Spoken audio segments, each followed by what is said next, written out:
Assalamualaikum warahmatullahi wabarakatuh. Sebelumnya izin memperkenalkan diri, nama saya Ayang Ranisa Rahma dengan NIM 2109160 dari kelas 3 DPG SD. Tujuan dibuatnya video ini yaitu untuk memenuhi tugas ulangan tengah semester mata kuliah strategi pendidikan di sekolah dasar.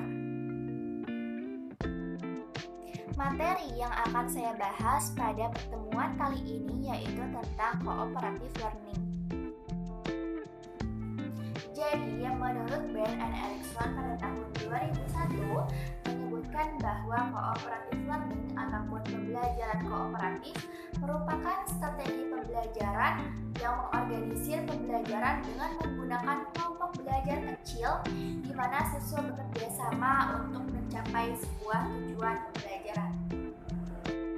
Sedangkan menurut Nurul Hayanti pada tahun 2002 menyebutkan bahwa pembelajaran kooperatif adalah strategi pembelajaran yang melibatkan partisipasi siswa dalam suatu kelompok kecil untuk saling berinteraksi.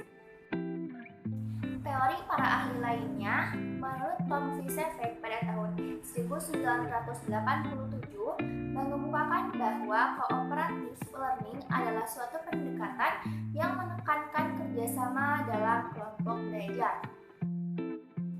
Oleh karena itu, pembelajaran kooperatif ini juga disebut dengan pembelajaran teman sebaya. Nah, jadi pembelajaran kooperatif dapat disimpulkan adalah suatu pembelajaran yang berorientasi pada kerjasama antar peserta didik dalam kelompok-kelompok kecil.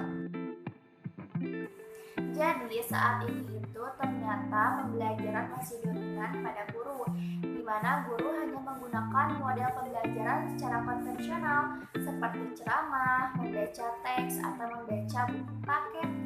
Nah, hal ini juga membuat siswa itu belajar hanya secara individualistik dan kurangnya partisipasi siswa dalam pembelajaran.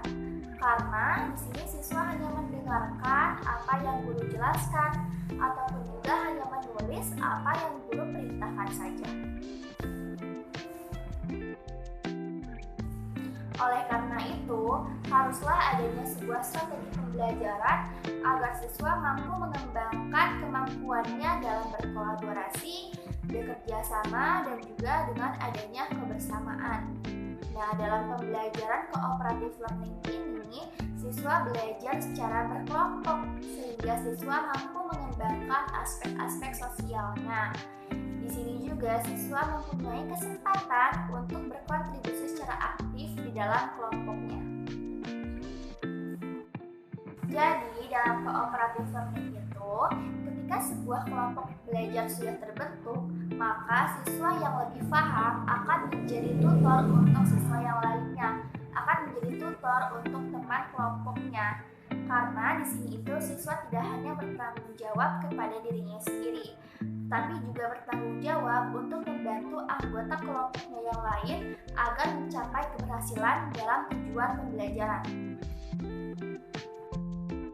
Pada kesempatan kali ini, saya akan menjelaskan tentang kooperatif tipe Jigsaw. Faktanya, dalam sebuah artikel penelitian yang saya baca, menyebutkan bahwa rendahnya hasil belajar siswa di dalam sebuah sekolah dasar itu karena adanya beberapa faktor, yaitu salah satunya, peserta didik itu kurang beraktivitas untuk belajar, karena hanya guru saja yang berbicara dari awal pembelajaran sampai dengan akhir pembelajaran. Lalu, karena peserta didik juga banyak yang tidak mengerti tentang tugas yang sudah diberikan oleh guru tersebut. Oleh karena itu, peneliti dalam sebuah artikel ini melakukan sebuah solusi dalam penerapan cooperative learning tipe Jigsaw karena mempunyai beberapa keunggulan. Yang pertama yaitu melatih berpikir, kedua demokratis, yang ketiga kerja keras, yang keempat kreatif, dan yang kelima komunikatif.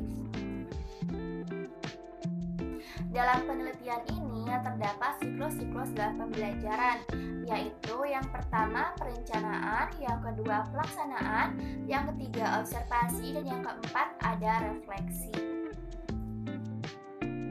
Dalam siklus perencanaan, guru dapat membuat RPP yang berkaitan dengan cooperative learning tipe Jigsaw. Lalu setelah itu, guru menyiapkan sumber belajar, bahan ajar, dan juga alat-alat dalam pembelajaran. Guru juga dapat membuat lembar observasi dan juga alat evaluasi. Dalam siklus pelaksanaan, di sini guru membagi kelompok menjadi 6 kelompok yang terdiri dari 5 sampai dengan 6 orang peserta didik. Adapun dalam siklus observasi, yaitu dilakukan oleh guru kelas pada kegiatan belajar kelompok berlangsung. Sedangkan untuk siklus refleksi yaitu pengolahan data hasil penelitian, mencocokkan hasil dengan indikator keberhasilan, dan juga membuat sebuah rencana perbaikan. Jadi, kesimpulan dari artikel penelitian tersebut bahwa pembelajaran kooperatif tipe Jigsaw ini itu sangat efektif untuk meningkatkan aktivitas belajar siswa dan ini dikategorikan berhasil. Jadi, pembelajaran kooperatif atau cooperative learning tipe Jigsaw terbagi menjadi 2 kelompok, yaitu yang pertama kelompok asal dan yang kedua yaitu kelompok ahli. Yang pertama ada kelompok asal. Nah, kelompok asal ini terdiri dari 3 sampai dengan 5 orang siswa yang bersifat heterogen, yang artinya bahwa dari kelompok ini itu terdiri dari perempuan dan laki-laki, siswa yang pandai maupun siswa yang kurang pandai. Dan yang kedua ada kelompok ahli. Nah, kelompok ahli ini yaitu kelompok yang mempunyai nomor yang sama dari setiap kelompok asal. Dalam penerapannya di sekolah dasar, cooperative learning tipe Jigsaw ini terbagi menjadi beberapa langkah. Ayo kita pelajari. Yang pertama yaitu siswa dibagi menjadi kelompok yang terdiri dari 4 orang siswa. Jadi kelompok ini itu disebut dengan kelompok inti, di mana ada siswa yang bernomor 1, bernomor 2, bernomor 3, dan bernomor 4. Yang kedua yaitu membagi materi kepada setiap masing-masing kelompok. Contohnya di sini kita mengambil materi tentang makhluk hidup. Yang pertama atau subbab pertama menjelaskan pengertian makhluk hidup, kedua menjelaskan ciri-ciri makhluk hidup, yang ketiga menjelaskan pengelompokan makhluk hidup, dan yang keempat yaitu menjelaskan perkembangan makhluk hidup. Langkah ketiga yaitu mengumpulkan masing-masing siswa yang mempunyai tugas ataupun pembahasan yang sama dalam satu kelompoknya. Nah, ini disebut dengan kelompok ahli. Nah, kelompok ahli ini biasanya berjumlah sama dengan materi yang sudah diberikan guru. Contohnya tadi kan kita ada 4 subbab, berarti akan ada 4 kelompok ahli yang terdiri. Langkah keempat yaitu setelah siswa berkumpul dengan kelompok ahlinya, maka di sini siswa dapat berdiskusi ataupun membahas materi yang sudah diberikan oleh guru secara bersama-sama dalam kelompok ahli tersebut. Langkah kelima yaitu biarkan siswa kelompok ahli untuk kembali kepada masing-masing kelompok asalnya. Langkah keenam yaitu dengan memberikan siswa untuk bergiliran menyampaikan informasi ataupun pengetahuannya yang dari kelompok ahli kepada kelompok asalnya masing-masing. Dan langkah terakhir yaitu mempresentasikan hasil belajarnya di depan teman-teman kelompoknya yang lain.